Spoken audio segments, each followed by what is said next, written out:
This talk will be on the functional anatomy of cartilage and meniscus. I have nothing to declare with regards to this talk.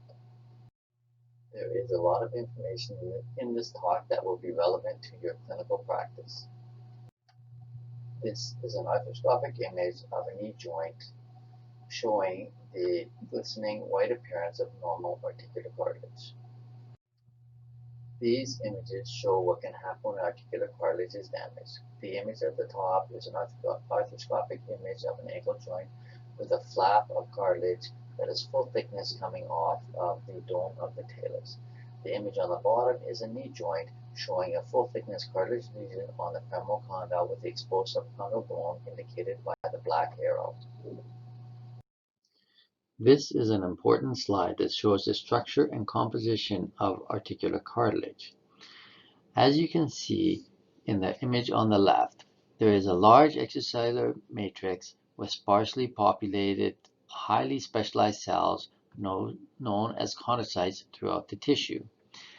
The matrix is organized into 4 zones: the superficial, middle, deep, and calcified. Superficial zone forms the gliding surface with thin collagen fibrils, as seen in the right portion of the image, arranged parallel to the surface. There are elongated chondrocytes with the long axis parallel to the surface, and the proteoglycan content in the superficial zone is at its lowest level. This comprises approximately 10 to 20% of the full thickness of the articular cartilage. The middle zone has larger diameter collagen fibrils that are with less apparent organization, and the chondrocytes become rounded. This constitutes 40 to 60% of the thickness of the articular cartilage. In the deep zone, this is where the highest concentration of proteoglycan exists and the lowest water content, with large diameter collagen fibrils that are oriented vertical to the joint surface, as seen on the right side of the image. The chondrocytes are spherical and are arranged in a columnar fashion. The fourth zone is the calcified zone, and this zone separates the hyaline cartilage from the underlying subchondral bone, and it contains small pycnotic cells in the cartilage matrix heavily encrusted with apatitic salts and separated from the deep zone by the tide mark. The extracellular matrix can also be divided into the pericellular, territorial, and intraterritorial zones depending on the proximity to the chondrocytes. In the pericellular zone, there is a thin layer adjacent to the cells containing primarily proteoglycans and other non-collagenous matrix components with minimal collagen fibrils. In the territorial zone, this surrounds the pericellular matrix and is characterized by thin collagen fibrils that appear to form a fibrillar network. A combination of the pericellular and territorial matrices can be considered a chondron. The intraterritorial zone is the largest region and contributes the majority of material properties to articular cartilage. It encompasses all the matrix between the territorial regions and contains large collagen fibrils and the majority of proteoglycans. Most people believe that there are only one type of cells within articular cartilage, but there are likely 2 types, although this is somewhat controversial. The most common type of cell by the vast majority are chondrocytes, which are derived from mesenchymal cells. These constitute less than 1% of the total volume of the cartilage tissue, and they are responsible for the maintenance of the cartilage matrix. Chondroprogenitor cells have recently been found in the superficial layers, and these cells may be responsible for the possible healing potential of articular cartilage. The difficulty with healing articular cartilage is that it is very difficult for the cells to move throughout the cartilage due to the dense matrix, and therefore any healing must be only superficial and therefore is not effective. Water is very important for the structure and function of articular cartilage. There is approximately 80% of the wet weight of water in the superficial zone, which decreases to approximately 65% in the deep zone. 30% of this water is associated with intrafibrillar space within the collagen fibers, and a small percentage is intracellular, while the remainder is within the molecular pore space of the extracellular matrix. This water dissolves inorganic salts such as sodium, calcium chloride, and potassium. Pressure gradients can squeeze water out, but the frictional resistance against this flow is very high. Therefore, the permeability of water in articular cartilage is very low. This frictional resistance, as well as water pressurization within the extracellular matrix, are two of the basic mechanisms to support high loads that the articular cartilage experiences. The flow of water also promotes nutrient transport and provides a source of joint lubrication. Very high pressures are required to move water through the articular cartilage. For example, 1 megapascal is required to move water at a very slow rate of 17.5 micrometers per second. 1 megapascal is approximately like having someone of a weight of 145 pounds standing on the tip of your thumb.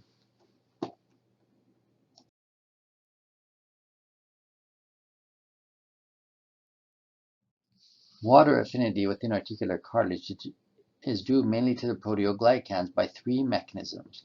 The first is the Donin osmotic pressure, which is due to the interstitial free-floating counterions that are required to neutralize charges on proteoglycans.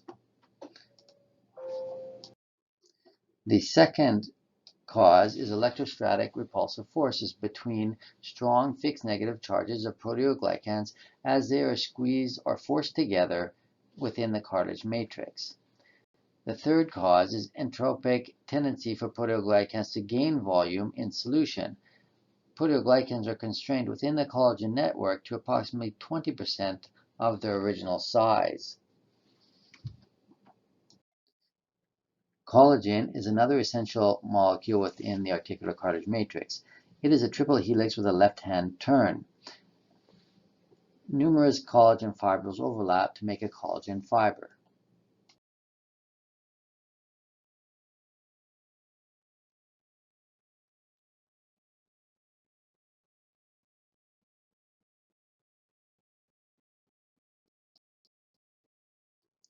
The vast majority of collagen within articular cartilage is collagen type 2, and it contributes over 50% of the dry weight.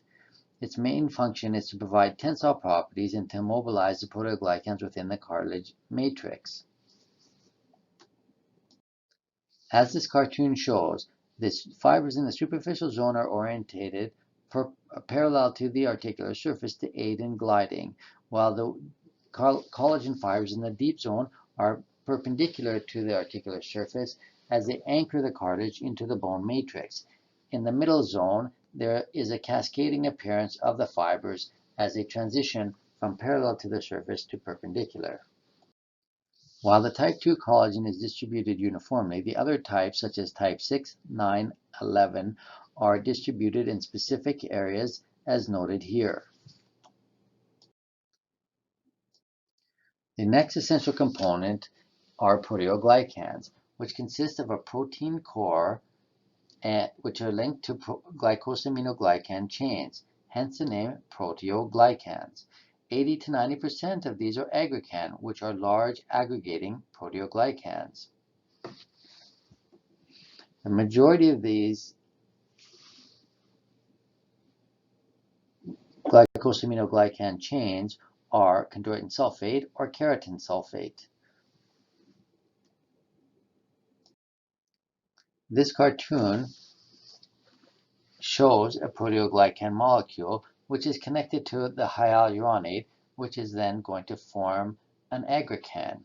You can see the chondroitin sulfate rich and keratin sulfate rich areas, as well as the link protein which connects the proteoglycan to the hyaluronate.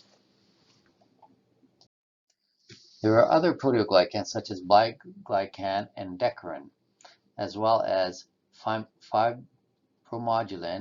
and collagen type 9. There are many of these proteoglycan molecules, but they are very small and therefore do not constitute much mass relative to the main proteoglycans. Proteoglycans are distributed least in the superficial zone and most in the middle zone. There are three major glycosaminoglycans, including chondroitin sulfate with 4 and 6 isomers, keratin sulfate, and dermatan sulfate. These glycosaminoglycans have carbohydrate or sulfate groups that occur in solution that become ionized to COO negative and SO3 negative, and these require positive counterions such as calcium and sodium to maintain overall electroneutrality. This gives rise to the Donin osmotic pressure effect. Because of the packed effect of proteoglycans, the fixed charge density are only 10 to 15 angstroms apart, resulting in strong charge-to-charge repulsive forces.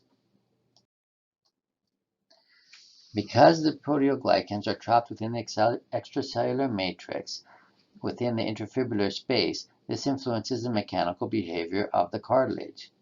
The size and complex organization of the proteoglycan promotes proteoglycan to proteoglycan and proteoglycan to collagen interactions, and it enhances the ability of the cartilage to maintain structural rigidity and adds stiffness and strength to the extracellular matrix. The lack of covalent bonds may allow collagen to slide easily through the proteoglycan gel to enable collagen to resist tensile stresses. There are non-collagenous proteins and glycoproteins such as chondronectin, ankyrin C2, and fibronectin, and as well there are also lipids. These are important for the function of the cells relative to the matrix. Articular cartilage can be described as having a biphasic nature, which means that it can be described as a solid matrix that is porous, permeable, and very soft. The water that resides within the microscopic pores can be caused to flow through the solid matrix by pressure gradients or by matrix compaction, and therefore the material properties are best understood as having both a solid phase and a fluid phase. How load is shared between these two phases is determined by multiple factors such as the volumetric ratios within the tissue, the loading rates, and the type of loading. The load carrying capacity of each phase is determined by balancing the frictional drag forces against the elastic forces at each point within the tissue. Cartilage permeability decreases non-linearly with compression. Therefore, as you compress more and more, the permeability significantly decreases compared to the amount of compression, and this provides incredible strength to the articular cartilage. Cartilage is viscoelastic and will exhibit a time-dependent behavior when subjected to a constant load or deformation. It is either flow-dependent, which depends on the interstitial flow and pressurization, with the drag resulting from interstitial fluid flow as the main contributor to the compressive viscoelastic behavior of cartilage, or it is flow independent, where the mechanism depends on the intermolecular friction and is derived from shear experiments in which no fluid flow occurs. One clinically relevant point related to this is when we get a hard compressive load against a fixed point. For example, when the cartilage is compressed against the bone with excessive force, the cartilage must expand out to the side because it is fixed to the bone, but yet the compression downwards must be expanded laterally. This can result in a shearing of the cartilage away from the bone, which we call delamination, which can occur clinically. I will now proceed to some clinically relevant examples. As noted in this published article, in the acute situation with osteochondral fracture, it is best to fix these due to the complex nature of articular cartilage, which does not or is not regenerated with the healing process and is unable to be regenerated with bioengineering techniques. In this example of osteochondritis dissecans, where the fragment has become loose with avascular bone underneath, but intact cartilage on the superficial surface with quite a large fragment, it is best to try to salvage this by curetting the dead bone, inserting some bone graft, reducing the cartilage flap as seen in the top right picture, and inserting some sort of fixation device such as smart nails seen in the bottom two pictures. In the chronic situation, it's not so easy. In the top left, we see an ankle joint with a full thickness chondral lesion on the talar dome. In the top right, we see a knee joint with a femoral condyle full thickness cartilage lesion.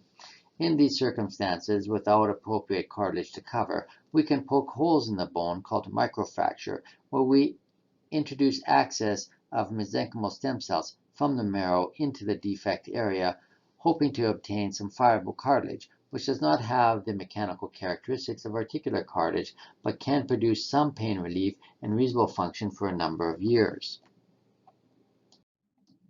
Articular cartilage structure is extremely difficult to reproduce. Autologous chondrocyte implantation has been around for over 25 years and is able to produce another type of hyaline-like cartilage, but it does not reproduce the articular cartilage structure.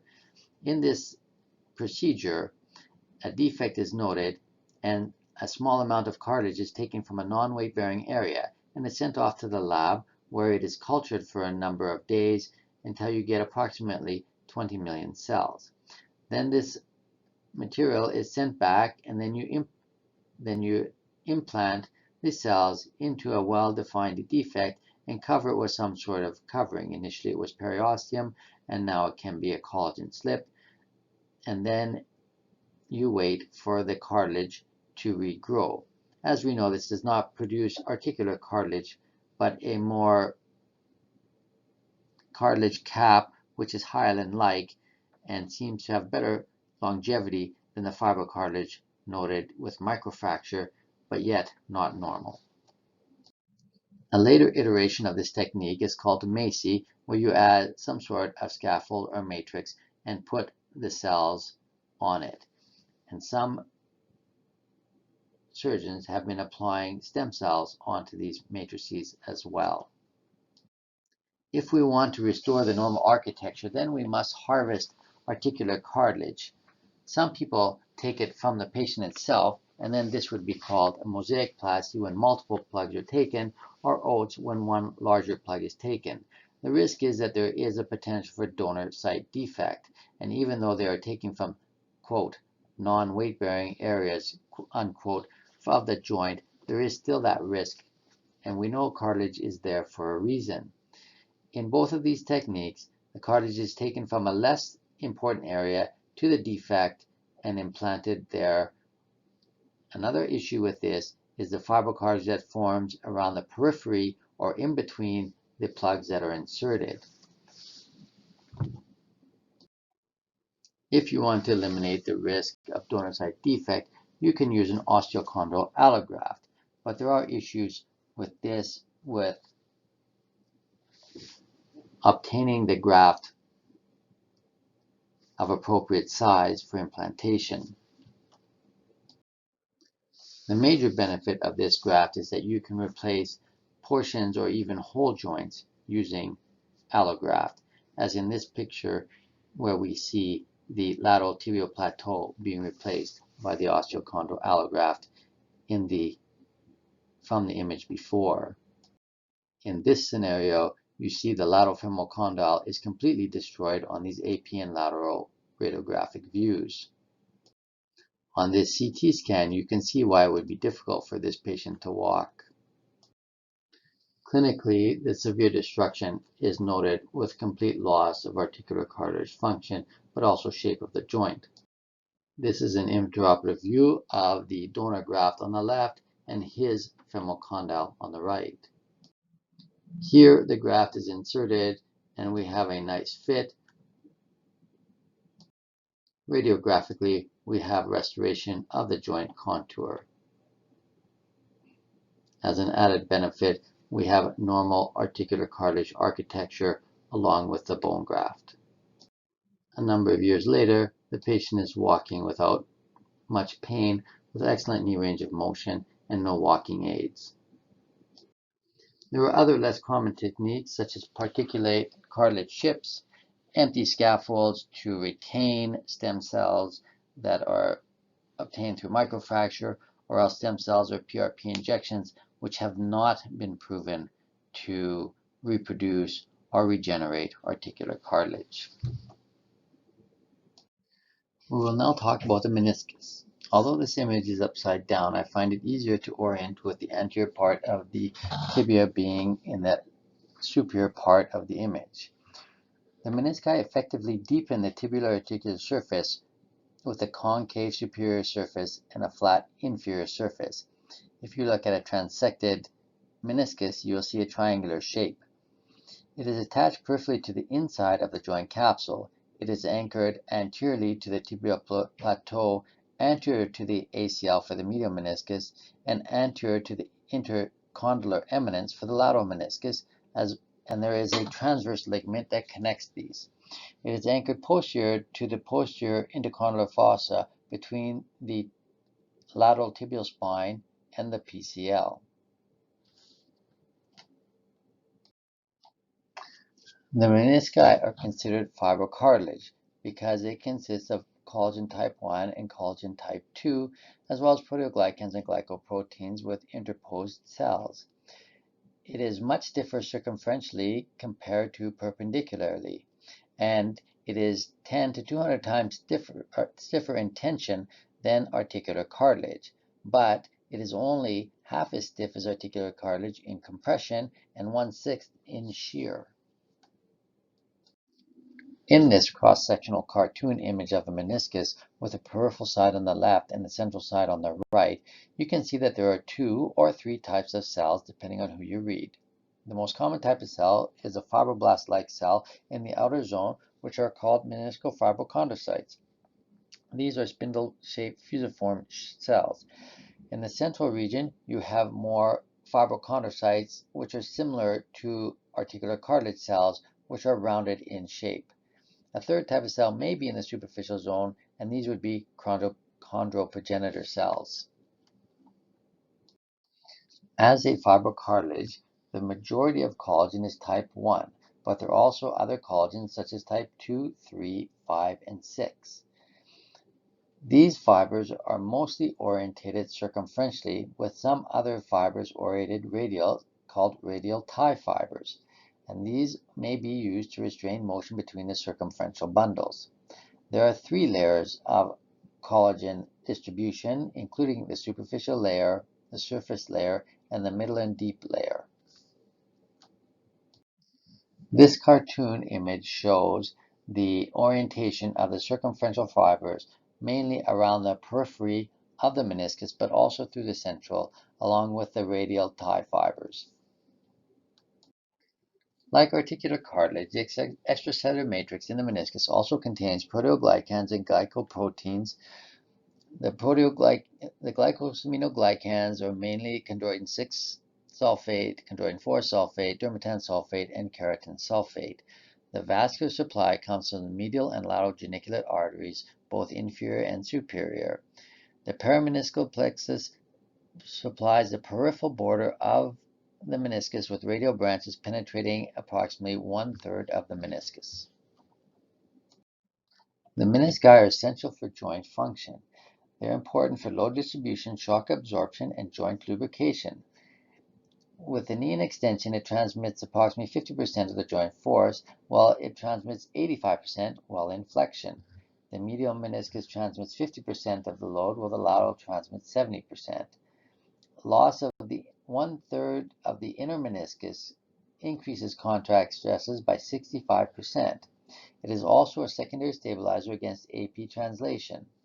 And this was noted when you do an ACL reconstruction and a partial meniscectomy, the knee will not be as tight. Protection against hoop stresses is a commonly talked about property of meniscus.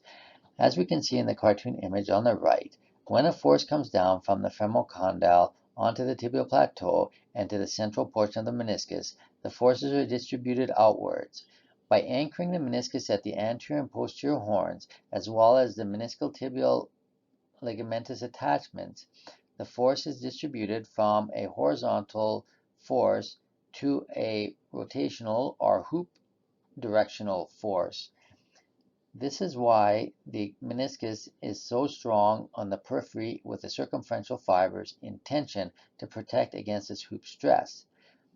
This effectiveness is completely lost if either the anterior or the posterior horn or the meniscal tibial attachments are lost.